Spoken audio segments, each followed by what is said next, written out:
गुर है, एक ही पुजारी होता है, एक जगह में रहते हैं दोनों देवते।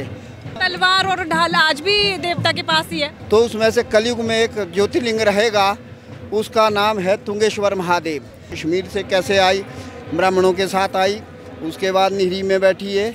तो आइए अब आपको दर्शन करवाते हैं देव तुंगासीगढ़ के, और साथ ही जो महामाया है निहरी, इनके दर्शन करवाते हैं। ये भगवान भोलेनाथ का स्वरूप है और ये माता पार्वती का है, और ये इकट्ठा ही रथ बैठते हैं यहाँ पर।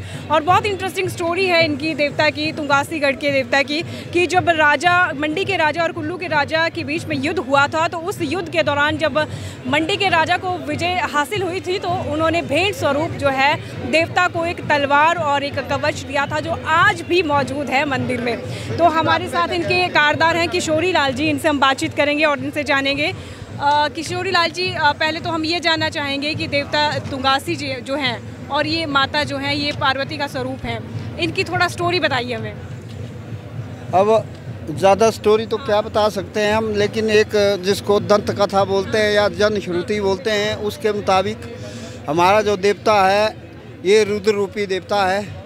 तो तुंगासीगढ़ में प्रकट हुआ है। बहुत लंबी हिस्ट्री है इसकी, उतनी तो क्या बता सकते हैं, लेकिन थोड़ा सा ऐसा है कि कहते हैं कि 4 युग में भगवान शिव के 12 ज्योतिर्लिंग है।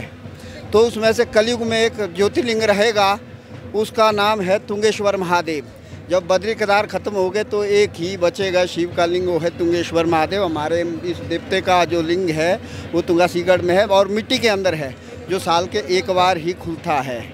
तो बाकी ज़्यादा हिस्ट्री क्या बतानी, इतिहास तो बहुत लंबा है, बहुत लंबा चौड़ा है। म्यूजियम में हमने किताब बनाई हुई है देवताओं की, उसमें पूरा इतिहास लिखा हुआ है कि माता कैसे प्रकट हुई, कश्मीर से कैसे आई, ब्राह्मणों के साथ आई, उसके बाद निहरी में बैठी है, तो देव तुंगासीगढ़ में कैसे प्रकट हुआ, उसका पूरा उसमें हमने दिया हुआ है उल्लेख। ये रथ इकट्ठा ही रहते हैं, एक ही भंडार है, एक ही गुर है, एक ही पुजारी होता है, एक जगह में रहते हैं दोनों देवते।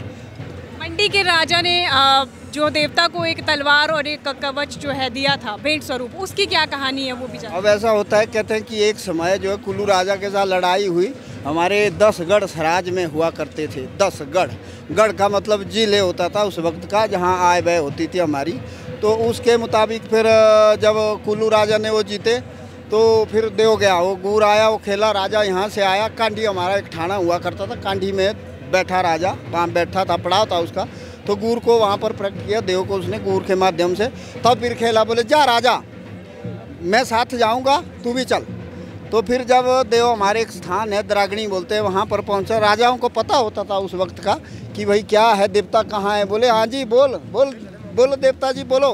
गुर किस रूप में है? देव। बोले जी देव है मोर रूप में, यानी कि उस वक्त मोरनी मुनार रूप में देव जीत रहा था। तो जो कुल्लू के हमारे राजा थे बेचारे, हार करके गढ़ छोड़ करके चले गए थे। तो देवता वहाँ पर आते आते कहते हैं उस वक्त जो गोलियाँ चली थी, सकपाल बोलते हैं हम, देवते की जो ढाल होती है ना उसको सकपाल बोलते हैं। वो पूरा जो देव का जो रथ होते थे ना राजाओं के पालकी, वो कहते हैं पथा गोली का मतलब हुआ 250-400 ग्राम का होता है एक पथा, वो पूरा फुल हुआ था गोली से, देव ने पकड़ी वो। तो ये इतिहास है, तो बहुत लंबा है। कुल्लू देर तक देव का बाना है, 18 काश का माल कह देव, ऐसा कुछ नहीं है। बड़ा तलवार और ढाल आज भी देवता के पास ही है। हाँ वो है, हमारे जेठेबड़ में है, जेठी हार है हमारे पास, 4 हारियाँ हैं, उसमें से तुंगा हार में देव की ढाल और तलवार अभी हर जगह थी। हर देव के जहाँ पर थाने थे वहाँ पर देव की ढाल तलवारें हैं, जहाँ मूल स्थान थे देव के। जैसे हमारे गुमराड़ा भाड़का में है, वहाँ भी देव की ढाल तलवार है। कोई शादी वगैरह हो तो उस वक्त ले जाते हैं उनको तलवार। वो बड़े लंबे इतिहास है, उतना तो नहीं समय होता यहाँ, उतना बोल भी नहीं पाते। कुछ चीज़ें ऐसे रहस्य तो गुप्त भी होते हैं, नहीं बताए जाते। लेकिन हमने इसकी एक किताब बनाई हुई है, पार है म्यूजियम में बनाई हुई, सब देवताओं की। उसमें देवता का पूरा है, देव तुंजवाड़े का है, तुंगासी का, सब देवताओं का उसमें बताया हो कि किस तरह से देव प्रकट हुए। जन श्रुति दंत कथा बोलते, बाकी ये तो अजन्मे है, किसने देखे। इतना ज़रूर है कि वाकई एक देखा जाए तो हमारा जो ज्योतिर्लिंग है वाकई मिट्टी में है, शिव रूपी है और मिट्टी में ही। बहुत लंबे इतिहास है देवताओं के। तो शिवलिंग अभी भी है वहाँ पे। वो हमारा साजा जेठ बोलते हैं ना, मई 15-16 मई को जब संग्रांद आती तब साल का एक बार खुलेगा, बस फिर बंद हो जाता है, कपाट उसके लग जाते हैं, फिर अगली साल खुलेगा। तो कभी अब फिर देवता महाराज जब गढ़ जाते हैं, गढ़ बोलते हैं हम उसको, तब खुलता है वो। तब खुलेगा। पूज लगती है, हमारा बड़ा विधिवत बहुत बड़ा कार्यक्रम होता है, उस वक्त खोला जाता है उसको।